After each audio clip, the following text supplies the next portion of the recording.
Well, hello, Premier. So I wanted to start by talking, you had a big announcement on Thursday morning about bolstering security at the southern border, Alberta's shared border with Montana. I think it's fair to say that of all the premiers, you've really been the strongest on this issue, really pushing the federal government to take this seriously. And I can't help but wonder, with these new measures that you announced, I know you said this is something your government's been working on long before U.S. President-elect Donald Trump raised those trade irritants. But is part of this the reason that you've sped this process up so that when U.S. President-elect Donald Trump is looking at Alberta and he's looking at tariffs and he thinks, that Danielle Smith, she's taking this seriously and he might be more willing to grant Alberta Energy an exemption from those 25% tariffs? Well, I won't deny that's certainly a part of it. We think that when the president-elect tells you what he's concerned about, you should take him seriously. And so he's identified the cross-border trade in drugs and in illegal migrants. He's identified that as an irritant. So we believe we should solve that. We think in our part of the province, we don't know at the moment what the illegal flow of people is. We do know we have a human trafficking problem. We partnered with Paul Brandt over a year ago on his Not in My City campaign for exactly that reason, that we know we've got to address that issue. And we also know we've got a serious fentanyl crisis. We had some of our highest overdose deaths take place just over a year and a half ago. And so we want to address these issues because it's killing our people. So that's part of the reason why we identified the need to have a dedicated sheriff border team as well as a dedicated sheriff fentanyl team. Mike has been, my public safety minister, has been working on training that group up.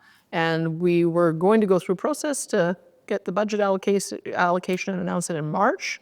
And with the urgency that we're now seeing, we did accelerate it with your Treasury Board, and so we were able to announce it just this past week. So we absolutely think it's the right thing to do for Albertans. Happens to have a happy consequence that this is something the Americans are concerned about too. And we really do hope that by demonstrating we're serious about this, that they'll work with us on giving a carve-out for ideally all of Canada when it comes to tariffs.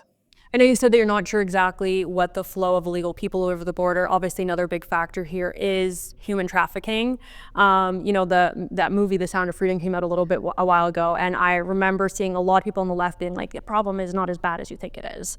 And I was just like, isn't one child being human trafficked too much? Like, shouldn't we strive for zero?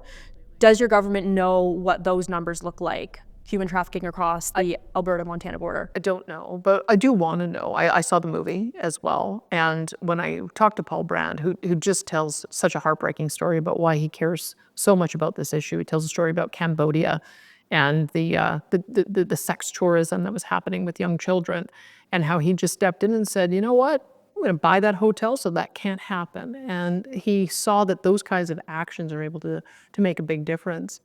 So he knows that what to look for. That's why we wanted to have him come in and assist us with that. And we're very hopeful that we'll be able to make an impact on it. So whether it's trafficking for sex or whether it's trafficking with people being told one thing, promised one thing when it comes to working in Alberta, and they're given conditions that don't live up to the contract. We've got to solve those issues, absolutely.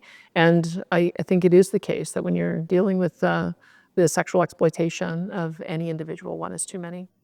On the border, I know that you said that you've been in touch with the Montana governor. I'm wondering, have you been in touch with the incoming Trump administration? Have you heard any response from them about how they're feeling about the changes you're making at your border? I have some contacts within the administration, or at least close to some of the senior decision makers, and so I'm making sure that we tweet out everything that we're doing, and I'm texting. So make sure that those who are in a position to, I think, have influence know that we're taking it seriously. We'll see if it has some impact. I'll be going down to the inauguration January 18th to 23rd, so I hope to be able to have some more conversations one-on-one. When I was down in the Western Governors Conference, I can tell you it was a pretty eye-opening for the governors when I told them how large Alberta is, how much oil we provide, and the kind of impact it would have on gasoline prices if there was a 25% tariff slapped on Canadian energy. We've been told it would be up to $1 a gallon. So I think that we have a really good story to tell about how we're helping the Americans achieve energy affordability, energy security, and also national security, because energy and being able to provide it to Americans American allies is also a strategic advantage that we have to offer. So I think that's what we should lead with. Let's address some of the trade irritants that the president-elect has identified in a meaningful way. And then let's talk about, from a position of strength, about the things that we add that assist the American consumer and the American government. When you first announced that you were going to be bolstering the security at the border, some of the media said, this isn't really your jurisdiction. You said, no, it is. Look at what happened in Coots. And when that went live, some in the freedom movement seemed very ired by this. They seemed to take it as an indication that you were trying to further distance themselves from the movement, as some have felt that you have. What's your response to this? Well, I think I demonstrated that everything I promised to do, I've done. We have no mandates. We will never have mandates. I put in respect for bodily choice in our Bill of Rights. When the health orders were declared illegal, we refunded all of the fines.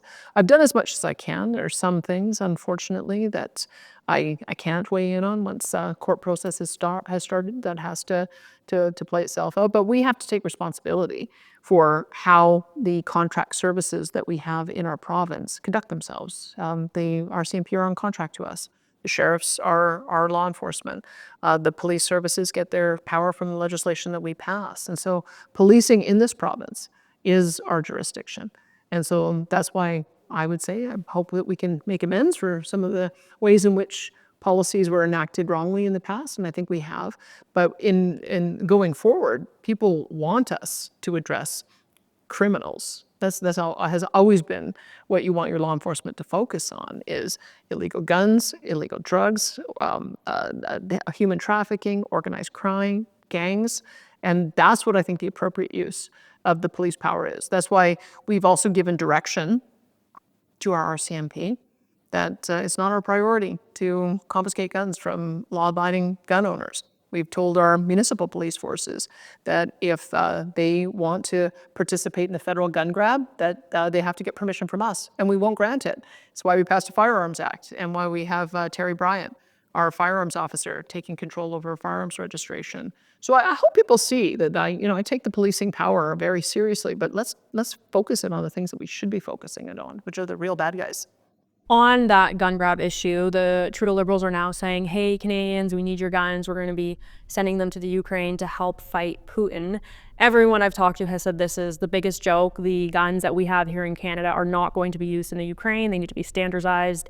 It's almost like a new level of propaganda that they're telling Canadians they need to forfeit their guns so that they can be used in the fight against Russia. What do you think about this? Is this just a new level of propaganda that we're seeing from the Trudeau government, or is this just more kind of par for the course? When I saw those tweets, I thought this must be fake news. Somebody must be making up some ridiculous tweet to put that out there. And then sure enough, it turned out to be true. I think that probably some of the commentary where they said, well, if it does happen and Ukrainians open up the crates, all they're going to see is a bunch of hunting rifles. Like that is not. They're trying to mischaracterize what these firearms are. And that's the thing I find frustrating. I also find it frustrating that they keep doing these things at a time that we are trying to have a new relationship with the American administration, which is Republican, which is far more supportive of the rights of law-abiding firearms owners. So it's almost like the federal government is trying to antagonize on this issue, and I don't understand it. But my position is the same today as it was when the first gun grab was announced, that they, I believe, have now spent $70 million, and they haven't confiscated a single gun. And I hope that continues. I hope they do not confiscate a single gun, because we believe that the real issue that we have is the cross-border illegal trade and guns ending up in the hands of gangs and organized crime. That's what we should be going after. And that's what we announced in our border announcement. We're going to go after the criminal use of firearms. We're not going to go after law-abiding gun owners. Speaking of Canada's relationship with the U.S., Canadian Prime Minister Justin Trudeau obviously flew down to Mar-a-Lago. In the days since, President-elect Donald Trump has been making a lot of jokes about Canada becoming the 51st state. Assuming you are someone who doesn't think that Canada should join the U.S., are you looking at this as something that is comical or something that's concerning? I mean, I think that Trump does like to make jokes, and I think he is trolling Trudeau. I mean, let's remember, Trudeau spent the last 2 years making derogatory comments about about Trump in trying to discredit Pierre Poilievre. So you have to imagine that if you're going to weigh in on their politics, they're going to weigh in on ours. I would say that at this point, it's not helpful for the Prime Minister to be trying to engage in any tit for tat and offering an opinion about who he would prefer to have won in the White House. I think that makes things a lot more difficult. The Americans chose who they chose, and that's who we have to deal with. That's who we have to negotiate with. So I don't think that what we're seeing is a sign of a very positive turn in the relationship, but I think it's up to our Prime Minister to maybe reset, identify the things that we can do to work more collaboratively, and hopefully we'll be able to take the temperature down on that. But I think it is also a recognition. I mean, that when I look at what the president is saying there, the American economy is $27 trillion. Ours is about $2.7 trillion. There are American states that do have an economy that is larger than all of Canada, and so I think we have to be mindful of that. If anybody starts threatening tariff wars, this is not a war that we can win. It's not going to turn out well for Canadians. So I think that in his own way, yeah, he's sort of reminding us of that imbalance, and which says to me that we've got to try to find a way to get to a solution that is going to be mutually satisfactory for both of us, and try to avoid antagonizing the U.S. president too much. Yeah, you've said a couple times now we need to avoid antagonizing. Justin Trudeau obviously recently went out and sort of chastised the Americans for not voting for female Kamala Harris. Do you feel like that's undermining the efforts that you're doing here at the border in Alberta? Well, what I would point out is Alberta has had 3 female premiers. The Liberal Party of Canada has had zero female leaders. So I have to say that maybe the Prime Minister should look a little bit more closer to home if he's going to be criticizing on those things. I want to talk a little bit about an issue closer to home, the Alberta Bill of Rights. It's been something that for a lot of people, they feel very good about. Other people feel like it doesn't go far enough. In your own words, what would you say, what rights does it give Albertans that they didn't have before? The most important thing that we did was affirm the right to be a legal firearms owner, and to be able to acquire, keep, and use firearms.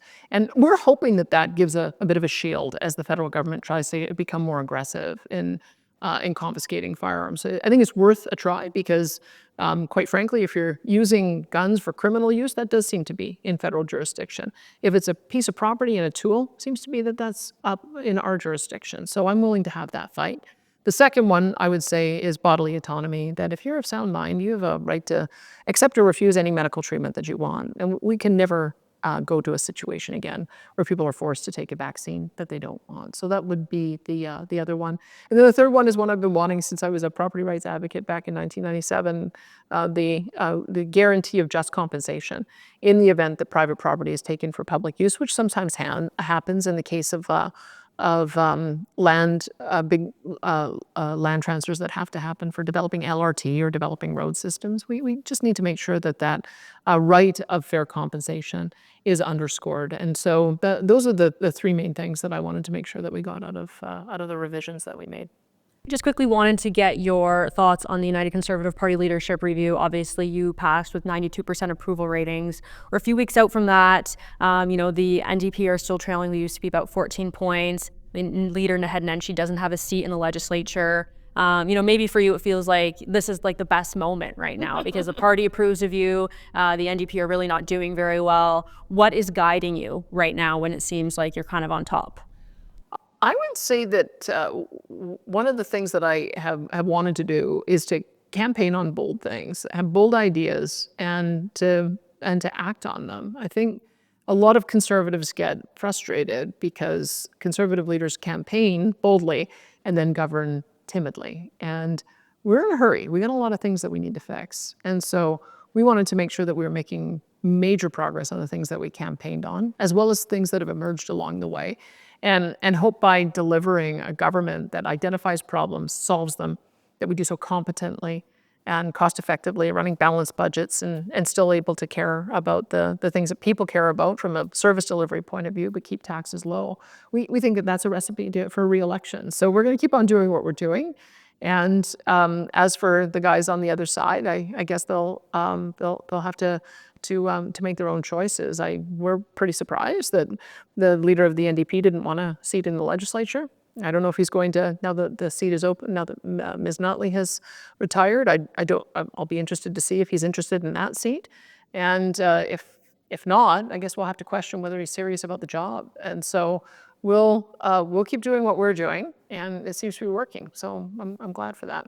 Just quickly, my last follow-up, you talk about governing boldly. I know a lot of conservatives, a criticism that conservatives have of their own leaders is they run as conservatives, and then when they're elected, they lead as moderates.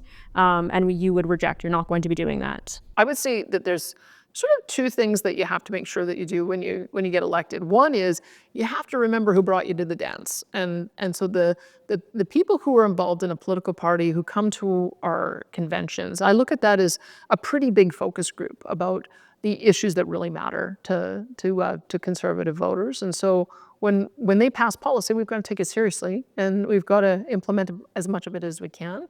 If we can't implement it all, then we have to explain why. There is also, though, a whole range of issues that never make it to the policy floor. When you look at the policy process we went through, I think they debated 35 resolutions. There were 274 that were submitted. And so it is also up to us to hear from other groups, stakeholders, identify the things they care about and act on them as well. And so I think it's not one or the other. It really is both. And I think we've managed to find a pretty good balance on that. Premier, thank you. Thank you.